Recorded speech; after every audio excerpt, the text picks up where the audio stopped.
এবারে প্রথম কালবৈশাখী ঝড়ে অনেক আম পড়েছে। আর এবারে ভেবেছি যে এত বেশি আমের ফলন হয়েছে, তো সমস্ত রেসিপি আমের বানাবো।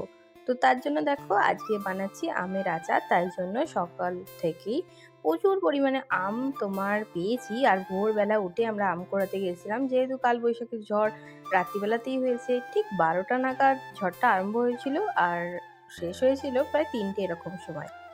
এই ঝড়ে এত বড় বড় আম দেখতেই পাচ্ছ যে তোমরা কুড়িয়ে পেয়েছি।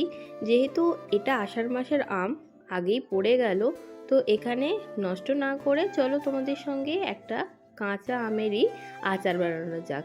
তো সবার প্রথমে দেখো কড়াইয়ের মধ্যে বেশ খানিকটা তেল গরম করে তার মধ্যে 5 ফোড়ন আর শুকনো লঙ্কা ফোড়ন দিয়ে দিয়েছি। এখানে তেলটা একটু বেশি পরিমাণে দেবে। আর আগে থেকেই যেটা করেছি সেটা হলো নুন হলুদ মাখিয়ে রেখেছিলাম। যেরকম মাছের গায়ে আমরা নুন হলুদ মাখিয়ে রাখি, সেরকম আমের গায়েতেও নুন হলুদ মাখিয়ে রেখে একটা বেলায় রোদ দিলেই হবে।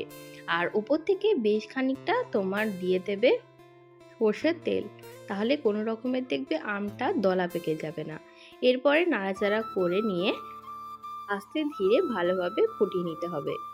এই টাইমের মধ্যে দেখো আমটা প্রায় মোটামুটিভাবে গলে গেছে।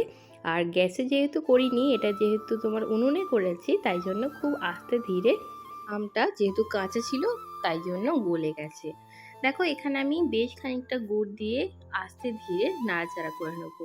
এখানে আমরা কোনো রকমের চিনি ব্যবহার করিনি, তোমরা চাইলে আঠালো ভাবটা আনার জন্য চিনিটা ব্যবহার করতে পারো। আর এই আমটাই একবেলা রোদে দিলেই হবে, কোন রকমের কড়া রোদে রাখার কোনো প্রশ্নই নেই। যেহেতু এটা কচি আম, আর যেহেতু একটু বাকড়াটা ভালো, একদম পাতলা ছিল, তাই জন্য আমরা এখানে বেশি রোদে দিইনি। তোমরা যদি বাকড়া মোটা থাকে তাহলে কিন্তু অনেকক্ষণ ধরেই রোদে রাখতে হবে, এই ধরো 2-3 দিন। এরপরে খুব ভালোভাবে নাড়াচাড়া করে গুড়টাকে গলিয়ে নেব।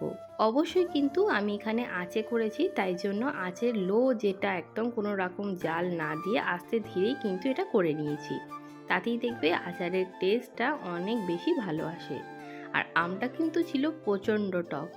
এটা তোমাদের অন্য ধরনের একটা রেসিপিও দেখাবো পরবর্তীকালে। আজকে দেখো এটাই দেখাচ্ছি, গুড় আমটা।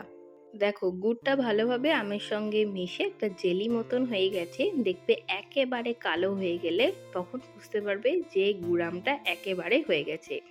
আমার পদ্ধতি অবলম্বন করে তোমরা যদি এই আম গুড়টা বা আমের আচারটা তৈরি করে নিতে পারো, তাহলে একদম দোকানের মতন খেতে লাগবে।